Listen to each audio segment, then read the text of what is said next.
கிறிஸ்துவுக்குள் பிரியமானவர்களே, ஆண்டவராகிய இயேசு கிறிஸ்துவின் நாமத்திலே அன்பின் வாழ்த்துக்கள். நேற்றைய நாளிலும் கூட நாம் கடவுளுடைய ராஜ்யமே நாம் தேடுகிற பொக்கிஷம் என்பதனை குறித்து தியானித்தோம். இன்றைய நாளிலும் கூட அதனை தொடர்ந்து அதன் தொடர்ச்சியாக நமக்கு அந்த பொக்கிஷத்தை கொடுக்கிற பரமபிதா நம்முடைய தேவைகள் எல்லாவற்றையும் அறிந்திருக்கிறார் என்பதனை குறித்து நாம் தியானிப்போம். எனவேதான் அந்த கடவுளுடைய ராஜ்யம் நமக்கு பொக்கிஷமாகவே இருக்கிறது. அதனை கொடுக்கிற தேவன் எல்லாவற்றையும் நமக்கு கொடுக்க அவர் அறிந்திருக்கிறார் என்பதனை பரிசுத்த மத்தேயு 6 அதிகாரம் 32 நமக்கு விளக்குகிறது. நம்முடைய தேவைகளை நமது பரமபிதா அறிந்திருக்கிறார். நமக்கு அவர் ஜீவனை கொடுத்திருக்கிறபடியால் அந்த ஜீவனத்திற்கான அனைத்தையும் கூட அவரே தந்துள்ளுவார். உண்ண உணவு, உடுத்த உடை, வசிக்க வீடு, இன்னும் பல பொறுப்புகள், உத்தியோகங்கள், நமது தேவைகள் எல்லாவற்றையும் அவரே சந்திப்பார், அவரே கொடுப்பார். நமது தேவைகளை குறித்து நாம் அறிந்திருப்பதற்கு மேலாக அவர் அறிந்திருக்கிறார். ஒரு நாளில் தோன்றி சாயங்காலத்திலே மறைந்து போகும் மலர்களுக்கு அவர் மேன்மையான வசீகரமான மேனி கொடுத்து எல்லோரையும் ஈர்க்கும் வண்ணமான நறுமணத்தையும் கொடுத்து காப்பவர். வானலாக சுதந்திரமாய் இனிய குரலுடன் பாடி பறக்கும் பறவைகளின் தேவைகளை நிறைவு செய்பவர். அவரது சாயலில் உருவாக்கப்பட்ட நமது தேவைகளை நிறைவு செய்யாமல் இருப்பாரோ?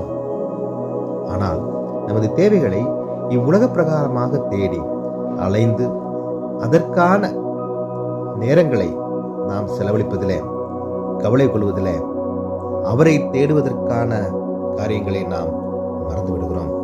இவைகள் கடவுளை தேடுவதற்கு தடையாகிவிடக்கூடாது என்பதனை கிறிஸ்து தெளிவாக நமக்கு உணர்த்துகின்றார்.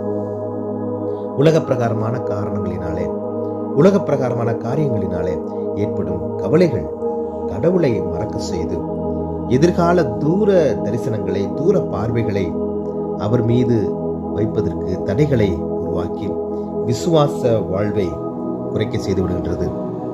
நமது பாரங்களை, தேவைகளை அவரின் மீது வைத்து விடுவோம்.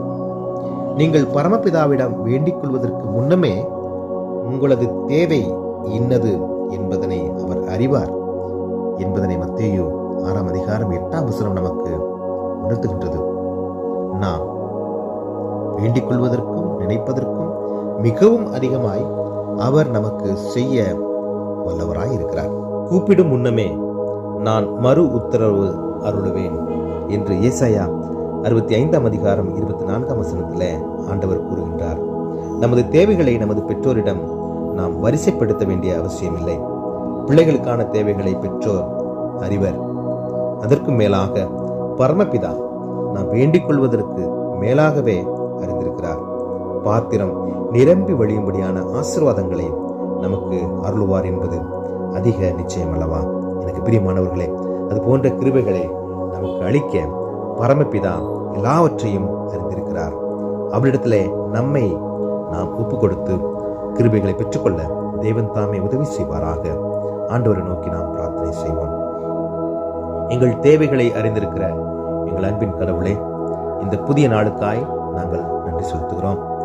இந்த நாளிலும் கூட இதனை கேட்டுக்கொண்டிருக்கிற ஒவ்வொரு பிள்ளைகளையும் தேவரை நீர் கண்ணோக்கி பார்க்கும்படி நாங்கள் ஜெபிக்கிறோம்.